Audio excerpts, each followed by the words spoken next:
کی تھی سورہ فرقان کی آیت نمبر 67 کی، جس میں تذکرہ ہوا تھا، مومنوں کی صفات بیان ہوئی تھی کہ مومن فضول خرچی بھی نہیں کرتے اور مومن کنجوسی بھی نہیں کرتے، درمیانہ راستہ اختیار کرتے۔ آپ یہ دیکھنا ہے کہ کنجوسی اور فضول خرچی کیا ہے۔ آمدنی سے زیادہ خرچ کرنا فضول خرچی ہے، اور آمدنی کے مقابلے میں بہت زیادہ کم خرچ کرنا کیا کنجوسی ہے۔ اسلام نے کنجوسی کو بھی ناپسند کیا اور فضول خرچی کو بھی پسند کیا۔ ضرورت سے جو ہے وہ زیادہ خرچ بھی نہ کریں اور ہاتھ بھی روک کر نہ رکھیں۔ امام جعفر صادق سے کسی نے سوال کیا کہ ابن رسول اللہ کہ کنجوسی کیا ہے اور فضول خرچی؟ امام نے ہتھیلی میں کنکریاں لی اور ان کو بند کر دیا، کہا کہ یہ ہے کنجوسی، اور پھر پوچھا راوی نے کہ اب فضول خرچی کی، کہا اس طرح کھول دیں، سب کنکریاں نیچے گر گئی، کیا ہے فضول خرچی ہے؟ اس طرح آدھا کھول کر رکھیں آدھا بند کر رکھیں، یہ درمیانہ راستہ ہے۔ بعض اوقات لوگ جو ہے وہ سارا کچھ خرچ کرنے کے لیے تیار، سارا کچھ کرنے کے لیے تیار، لیکن پیسے خرچ کرنے کے لیے تیار، سجدے جتنے کروانے کروا لو، ماتم کا اس وقت رات تک صحیح جتنا کروانا کروا لو، لیکن خرچہ کرنا ہے امام بارگاہ میں تو اگلی لائن سے باہر، پکڑی گلی سے باہر نکلنا جی، اتنے جو ہے وہ کنجوسی ان میں پائی جاتی ہے۔ نہیں، جہاں آپ نے عبادت کرنی ہے، جہاں آپ نے نماز پڑھنی ہے، دوسرے کام کرنے ہیں، وہاں تھوڑا سا خرچہ بھی آپ نے۔ وہ ایک مشہور و معروف داستان ہے، ہمارے استاد نے بیان کی اور یہ حقیقی واقعہ ان کے ساتھ ہوا۔ پہلے بھی آپ خدمت میں عرض کیا ہے، لیکن بعض واقعات ایسے ہیں جن کے تکرار میں کوئی حرج نہیں، ان کو ریپیٹ کرنا سبق کا موضوع۔ کہتے ہیں ایک آدمی نے مجھے فون کیا، کہا کہ میرے پاس خمس پڑا ہوا، آ کر لے جائیں۔ تو ہمارے استاد جو ہے وہ تاکہ آپ یہاں آ جائیں، ہمارے استاد جو ہے وہ کہنے لگے کہ میں چلا گیا خمس لینے کے لیے ان کے پاس۔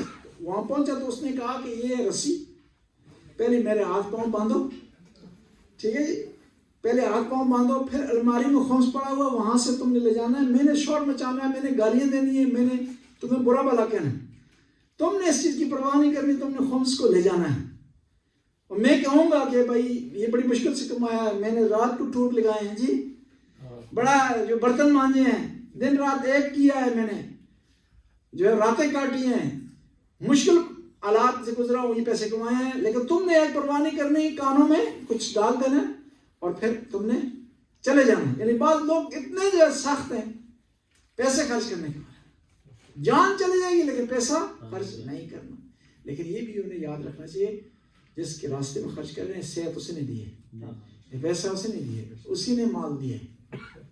اور مومنوں کی نشانی میں سے ایک نشانی ہے کہ وہ خدا کے راستے میں خرچ کرتے ہیں۔ یہ آپ کے پاس جو مال ہے نا، یہ سارا آپ کا نہیں ہے، یہ جس نے دیے اس نے حصہ مقرر کیا، رشتہ داروں کا اس میں حصہ ہے، غریبوں کا اس میں حصہ ہے، امام کا حصہ ہے، امام بارگاہ کا اس میں آپ کا حصہ ہے۔ وہ آپ نے کیا کرنا ہے، سارے ان معاملات میں پیسے خرچ کرنے ہیں، تو تب جو ہے دین مکمل ہوگا۔ دین ایک طرفہ نہیں ہے کہ صرف نمازوں کا نام نہیں ہے، صرف ماتم کرنے کا نام نہیں ہے، صرف مجلس سننے کا نام نہیں ہے، ساری چیزیں آپ نے اس میں حصہ لینا ہے، پارٹیسپیشن کرنی ہے۔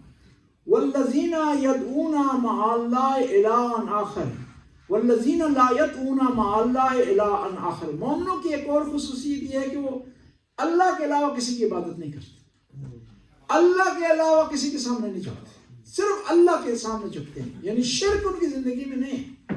اور پھر کیا ہے، وَلَا يَقْتُلُونَ النَّفْسَ الَّتِي حَرَّمَ اللَّهُ، اور اس نفس کو قتل نہیں کرتے جس کا قتل کرنا اللہ نے حرام کیا۔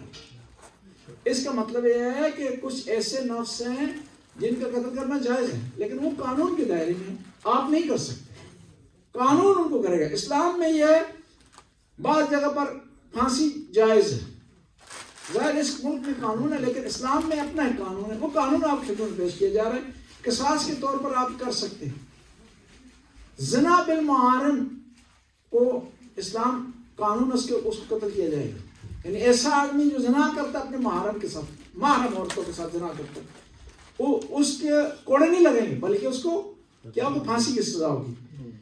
پھر اس کے علاوہ ایک کافر اگر اسلامی حکومت ہو، اسلامی ملک کو، کافر مسلمان عورت سے زنا کرے اس کو بھی پھانسی ہے. زنا بالجبر، زنا کی دو قسمیں، ایک زنا رضائیت کے ساتھ ہوتا ہے، ایک زبردستی ہوتا ہے. رضائیت کے ساتھ اس کے کوڑے ہیں اور زبردستی ہو وہ ریپ سے کہتے ہیں، وہ اس میں پھانسی ہے. اس کے علاوہ شادی شدہ آدمی اگر جو ہے وہ زنا کرے تو اس کی سزا پھانسی ہے اسلام میں. اسلامی قانون بتا رہا ہوں ایک علم کے، آپ کے علم اضافے کے لیے. نہ ہم کوئی قانون کے مجری ہیں، نہ حکومت ہمارے پاس، نہ کوئی سسٹم ہے، یہ ہم اس کو جاری نہیں کر رہے، صرف علمی لحاظ سے آپ کے سنسار کرنا ہے، یعنی کہ پتھر سے مارنا ہے یا پھانسی دینا ہے؟ یہ جو ہے پتھر سے مارنا ہے. پتھر سے جی پتھر سے مارنا، پتھر سے مارنا ہے، سنسار کرنا ہے، جسے رم کہتے ہیں. وہ ایک لطیفہ بھی آپ خدمت میں عرض کروں، ایک ایرانی ہمارے استاد تھے، کہتے ہیں میں یورپ میں آیا کسی میٹنگ میں نا حقوق انسانی کے حوالے سے، تو وہاں ایک گورے نے اعتراض کیا کہ آپ لوگ سنا ہے اپنی عورتوں کو بوری میں بند کر کے پتھر مارتے ہیں. انہوں نے کہا تم نے غلط سننا ہے، الٹا ہے اس کا کام، عورتیں ہمیں پتھر مارتی ہیں بوری میں بند کر کے.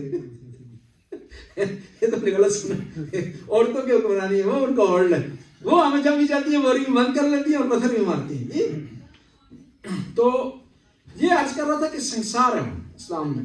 پھر اس کے علاوہ جو آدمی نبوت کا دعویٰ کرتا ہے، اس کے علاوہ جو آدمی نبی کو سب شتم کرتا ہے، اس کی سزا جو ہے وہ ہے. اب مرتد کے بارے میں یہ ہے کہ اختلافی مسئلہ ہے کہ مرتد کی سزا آیا سزائے موت اس کی ہے یا نہیں. اگر آپ بیک گراؤنڈ دیکھیں نا تو یہ خاص حالات میں پیغمبر نے لاگو کی تھی، اس کے بعد نہیں. ہوتا اس طرح تھا کہ کچھ کافر کیا کرتے تھے، گیم کرتے تھے، سکیم کرتے تھے کہ 10 کافر مل کر ایک پلان بناتے تھے اسلام کے خلاف کہ ہم آج جائیں گے، اعلان کریں گے ہم مسلمان ہیں، 2 دن بعد کہیں گے، 4 دن بعد کہیں گے ہم اسلام پسند نہیں آیا، ہم واپس ہو رہے، تاکہ دوسرے مسلمان ہیں ان میں شک پیدا ہو جائے. جس طرح پاکستان میں ہوتا ہے نا، بعض مولوی جھوٹ کا اعلان کرتے ہیں کہ ہم پہلے شیعہ تھے جی، لکھا ہوتا ہے وہاں جی عبد الرحمان سدیسی سابقہ محسن نقوی یہ نام بھی تبدیل کر دیا اس نے، محسن نقوی یہ آپ سے خطاب کریں گے. اس سے 2 سوال پوچھے تو پتہ چل جاتا ہے وہ جھوٹ بول رہا ہے. یعنی جب دیکھتے ہیں ان کے پاس دلیل نہیں ہے نا قرآن و سنت سے، یہ کنڈے استعمال کرتے ہیں تاکہ شیعوں کو کیا کریں، بددل کریں، ایمان ان کا کمزور. پیغمبر کے زمانے میں اس طرح ہوتا تھا. منافقین کیا کرتے تھے، 50 آدمی اکٹھے آ گئے، نعرہ لگا دیا انہوں نے جی لا الہ الا اللہ محمد رسول اللہ کہہ دی. اب خدا کی طرف سے وحی آئی، پیغمبر کو آرڈر ہوا کہ اس کے بعد آپ اعلان کر دیں کہ جو بھی مسلمان ہونا چاہتا ہے نا، ہوش آواز کر کے اپنا حساب کتاب رکھ کر کے مسلمان ہو، پھر وہ دوبارہ واپس نہیں ہو سکتا. جب پیغمبر نے یہ آرڈر جاری کیا نا، اس کے بعد وہ سازش ختم ہو گئی. یعنی کیا ہے، سازش کو روکنے کے لیے اقدام ہوا تھا، ورنہ اس کے مقابلے میں پیغمبر کی بارگاہ میں ایک شخص حاضر ہوا، کہا میرا بیٹا شام گیا، وہاں سے عیسائی ہو کر آ گیا. قرآن کی آیت نازل ہوئی یہی کہ آپ کو کیا ہے، وہ قرآن کی آیت کی جس میں جبر نہیں ہے، میرے ذہن میں نہیں ہے ابھی، لا اکراہ فی الدین. جی شکریہ بہت. لا اکراہ فی الدین قرآن کی آیت نازل ہوگی کہ پیغمبر نے ارشاد فرما دیا، اس صحابی کو کہہ دیا لا اکراہ فی الدین، دین میں کوئی جبر نہیں ہے، وہ عیسائی ہو گیا تو اپنے مکتب پر رہے. بس اس عنوان سے کئی علماء مجتہدین کہتے ہیں کہ یہ حکم جاری نہیں ہے، اس کا اس پیغمبر کے جو عمل تھا اس کا حکم ابھی جاری نہیں، کیونکہ وہ خاص حالات میں حکم ہوا تھا، وہ ختم ہو. جس طرح ہندوستان میں ایک دفعہ قتل و غارت بہت زیادہ ہو گیا، ٹائم کتنا رہے، 3 قتل و غارت بہت زیادہ ہو گیا گائے ذبح کرنے کی وجہ سے. تو علماء نے فتویٰ دیا کہ گائے کا گوشت کھانا حرام ہے. یہ فتویٰ اس ٹائم کے لیے اور اس جگہ کے لیے صحیح، ورنہ یہاں افطاری میں نہ آئے تو ہڈیاں بھی ہم نہیں چھوڑیں گے جی گائے کی. پریشان نہ ہو کوئی بھی، ٹینشن نہ لے کے حرام ہو گئی.